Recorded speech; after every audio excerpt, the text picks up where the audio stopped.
What if I tell you that losing just a small percentage of your blood or body fluids can push your body into a life-threatening collapse within minutes?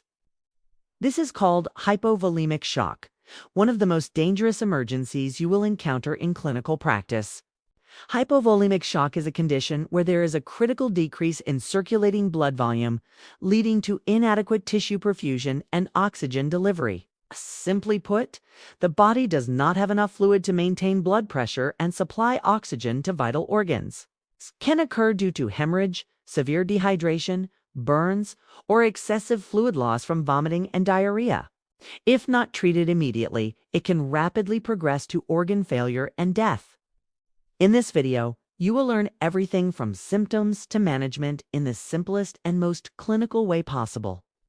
Now, let's break down the clinical manifestations in a way you will never forget. The first and most important sign is tachycardia. Why? Because the body is trying to compensate for low blood volume by increasing heart rate to maintain cardiac output. Next, hypotension occurs because there is simply not enough circulating volume to maintain pressure. You will also notice cold, pale, and clammy skin. This happens due to vasoconstriction, as blood is redirected to vital organs like the brain and heart. Another key sign is decreased urine output because the kidneys are not receiving enough blood flow. As the condition worsens, the patient may develop confusion, restlessness, or even loss of consciousness due to reduced cerebral perfusion. These signs are not random. They are the body's desperate attempt to survive. Let's go step by step through the pathophysiology. First, there is a loss of blood or fluid, which leads to decreased circulating volume. This reduces venous return to the heart, also known as decreased preload.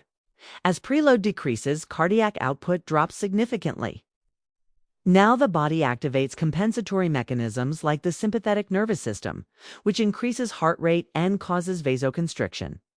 At the same time, the renin-angiotensin-aldosterone system is activated to retain sodium in water. Initially, these mechanisms help maintain blood pressure, but they are not sustainable. As fluid loss continues, tissue perfusion becomes inadequate, leading to cellular hypoxia. Cells switch to anaerobic metabolism, producing lactic acid and causing metabolic acidosis. Eventually, this leads to organ dysfunction, and if untreated, multi-organ failure. Management of hypovolemic shock is a race against time.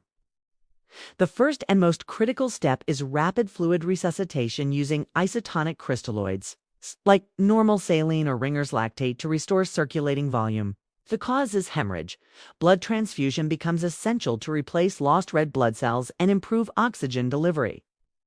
Oxygen therapy is given to ensure adequate tissue oxygenation. At the same time, the underlying cause must be treated immediately, whether it is controlling bleeding, managing burns, or stopping fluid loss.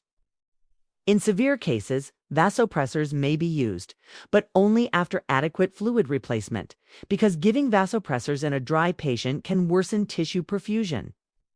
Continuous monitoring of vital signs, urine output, and laboratory values is crucial throughout management. As a nurse, your role can literally save a patient's life in hypovolemic shock. Start by closely monitoring vital signs, especially blood pressure, heart rate, and oxygen saturation. Assess urine output hourly because it is a key indicator of kidney perfusion.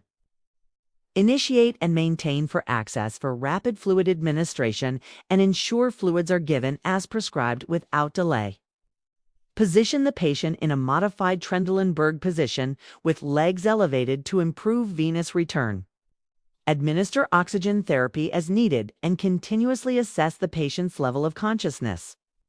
It is also your responsibility to identify early signs of deterioration and report them immediately. Provide emotional support to the patient and family because shock is not only physically devastating but also psychologically overwhelming. Your vigilance, quick actions, and clinical judgment make the difference between recovery and mortality.